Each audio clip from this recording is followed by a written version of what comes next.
پارہ 28 سورۃ التحریم کی آیت نمبر 6 میں ارشاد ہوتا ہے یا ایھا الذین آمنوا قوا انفسکم واہلیکم نارا وقودها الناس والحجارہ علیہا ملائکۃ غلاظ شداد لا یعصون اللہ ما امرہم ویفعلون ما یؤمرون۔ اے ایمان والو، اپنی جانوں اور اپنے گھر والوں کو اس آگ سے بچاؤ جس کا ایندھن آدمی اور پتھر ہیں، اس پر سختی کرنے والے طاقت اور فرشتے مقرر ہیں جو اللہ کے حکم کی نافرمانی نہیں کرتے اور وہی کرتے ہیں جو انہیں حکم دیا جاتا ہے۔ صحیح حضور، اس کا کچھ خلاصہ اور یہ جیسے اس میں کچھ الفاظ بھی آئے ایندھن اور یہ جی یا ایھا الذین آمنوا قوا انفسکم واہلیکم نارا، یعنی اے ایمان والو، اللہ کریم اور اس کے رسول صلی اللہ علیہ وآلہ وسلم کی فرما برداری اختیار کر کے، عبادتیں کر کے اور گناہوں سے بچ کر اپنے گھر والوں کو نیکی کی ہدایت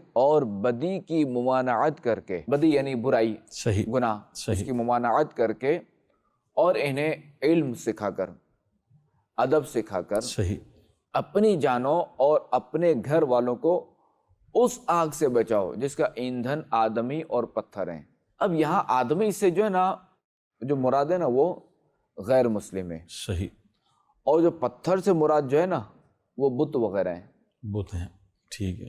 اور معنی یہ ہے کہ جہنم کی آگ جو ہے نا یہ بہت شدید حرارت والی ہے، علمان حرارت یعنی بہت گرم ہے۔ صحیح اور جس طرح دنیا کی آگ یہ لکڑی وغیرہ سے جو وہ جلتی ہے، بڑھتی ہے، اس کا ایندھن لکڑی ہوتا ہے نا، صحیح وہ جہنم کی آگ جو ہے نا وہ اس طرح نہیں جلتی، بلکہ یہ ان چیزوں سے جلتی ہے جن کا ذکر کیا گیا ہے۔ اللہ اللہ اللہ، یعنی وہ آدمی اور پتھر۔ ہاں، اللہ کی پناہ۔ اللہ ہمیں محفوظ رکھے، اللہ ہمیں لمحہ بھر بھی جہنم میں داخل نہ فرمائے۔ آمین آمین۔ اللہ ہمارا ایمان سلامت اللہ رکھے۔ ہمارا ایمان سلامت رکھے، خاتمہ آمین بالخیر فرمائے۔ آمین۔